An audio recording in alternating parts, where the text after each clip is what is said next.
नमस्कार विद्यार्थी मित्रों, श्री लक्ष्मीनारायण हाई स्कूल वड़ताल कक्षा 9 विषय हिंदी में आज आपको काव्य 10 भारत गौरव काव्य की चर्चा करने जा रही हूँ।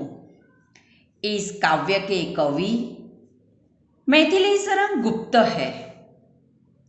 काव्य की चर्चा करें इससे पहले हम कवि के जीवन के परिचय के बारे में थोड़ी जानकारी प्राप्त कर लें। मैथिली शरण गुप्त जी का जन्म झांसी जिले के चेरगांव में हुआ था।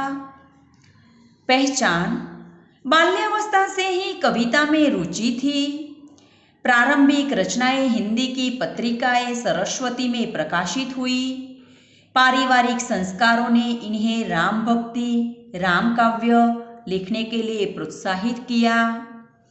प्रभावित होकर इनकी कविताओं में राष्ट्रीय चेतना और स्वदेश गौरव की गूंज सुनाई देने लगी। इसी कारण ये राष्ट्रकवि के संबोधन से प्रसिद्ध हुए। प्रमुख रचनाएं भारत भारती, साकेत, पंचवटी, यशोधरा, विष्णुप्रिया आदि। इन्हें 1954 में पद्म भूषण की उपाधि से अलंकृत किया। मैथिली शरण गुप्त की प्रस्तुत काव्य इनकी प्रमुख रचना भारत भारती से लिया गया है। विषय प्रवेश: प्रस्तुत काव्य भारत भारती से लिया गया है। इस काव्य में देश का अतीत, वर्तमान और भविष्य चित्रित है। स्व राष्ट्रकवि श्री मैथिली शरण गुप्त ने भारत के अतीत का गौरवशाली चित्र प्रस्तुत किया है। इस काव्य में कवि ने भारतीय सभ्यता और संस्कृति का गौरवगान किया है। इसके साथ साथ आर्यों के महान जीवन आदर्शों का भी चित्रण किया है। विद्यार्थी मित्रों, आपके पाठ्य पुस्तक में काव्य 10 काव्य दिया हुआ है। उसे ध्यान में रखकर मैं आपको उसके सारांश के बारे में जानकारी प्राप्त कराना चाहती हूँ। काव्य का सारांश: जिस पर संसार को गर्व है, गर्व यानी कि गौरव, और प्रकृति की पवित्र क्रीड़ा भूमि है।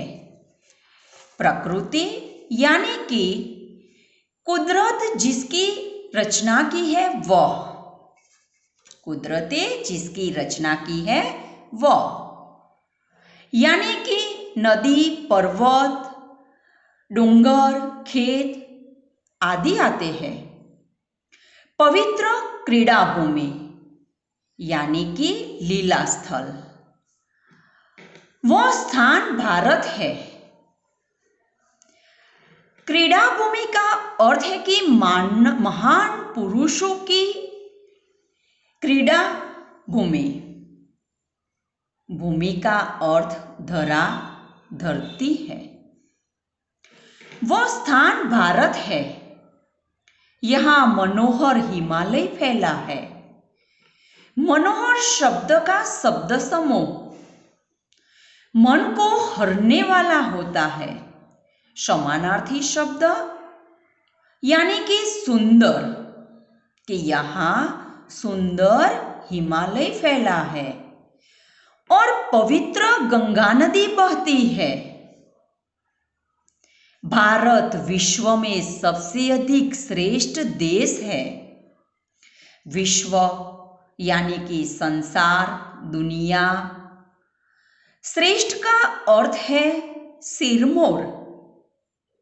इसलिए कहा जाता है कि भारत विश्व में सबसे अधिक श्रेष्ठ देश है।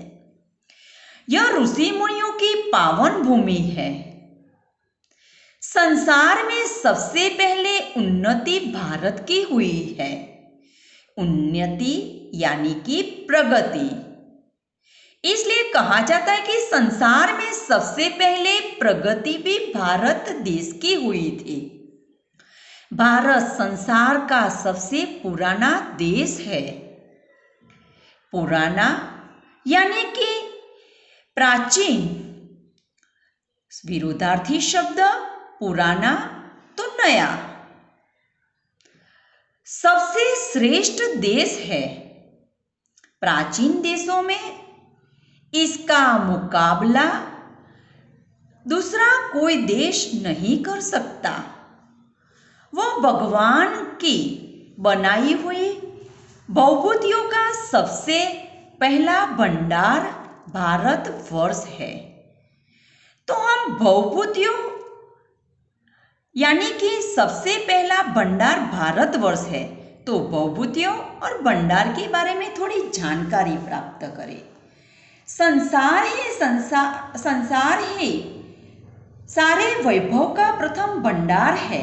तो प्रथम भंडार में सोना, चांदी, हीरे, मोती आदि बहुमूल्य पदार्थ को भारत ने पता लगाया है। रेशमी वस्त्र बनाने की कला यहाँ विकसित हुई, लोगों को जीने का तरीका सिखाया। हिमालय जैसे बड़ा पर्वत और स्वर्ग से उतरी भागीरथी का अर्थ है कि गंगा नदी जैसी पवित्र नदी भारत में ही है। ऐसे वैभवों के उपकरणों का उपयोग भी यहीं से प्रारंभ हुआ। इसीलिए भारत को बहुभूतियों का सबसे पहले भंडार कहा जाता है। ब्रह्मा ने मानव सृष्टि का विस्तार भी इसी देश से किया है। ब्रह्मा का अर्थ भी ऐसा ही होता है कि जिसने सृष्टि की रचना की है। भारत की यह पवित्र धरती सारे देश में प्रसिद्ध है। इस देश के निवासी आर्य है। निवासी यानी कि रहवासी आर्य है। आर्यों ने ही संसार को विद्या और कला कौशल की शिक्षा दी। हम विद्या और कला कौशल की शिक्षा के बारे में थोड़ी जाने तो भारत प्राचीन काल में ज्ञान विज्ञान के क्षेत्र में सबसे आगे था।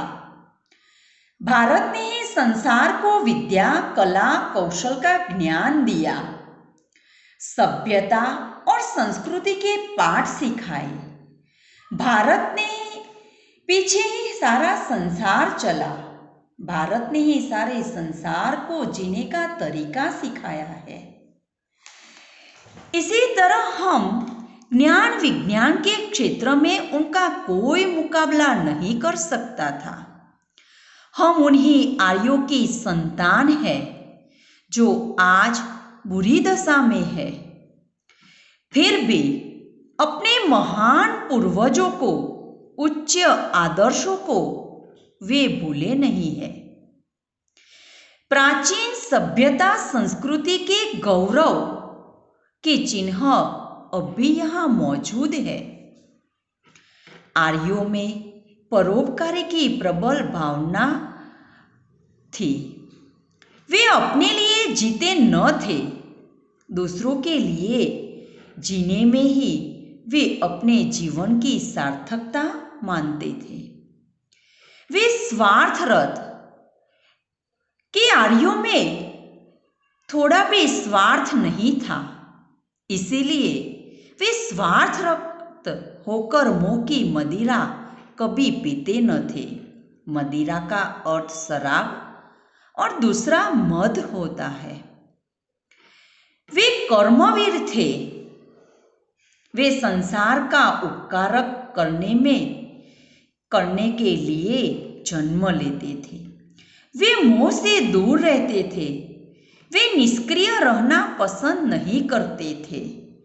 इसी तरह हम आर्यों की जानकारी और आर्यों के संसार का विद्या और कला की दृष्टि से ज्ञान और विज्ञान के क्षेत्र में उसका कोई मुकाबला नहीं कर सकता। हम पाठ्यपुस्तक के आए व्याकरण के बारे में थोड़ी जानकारी प्राप्त करें। तो थोड़ा समानार्थी शब्द हिमालय का अर्थ है हिमगिरी, मनोहर यानी सुंदर, गंगा, भागीरथी। भूलोक का अर्थ है संसार, दूसरा अर्थ विश्व।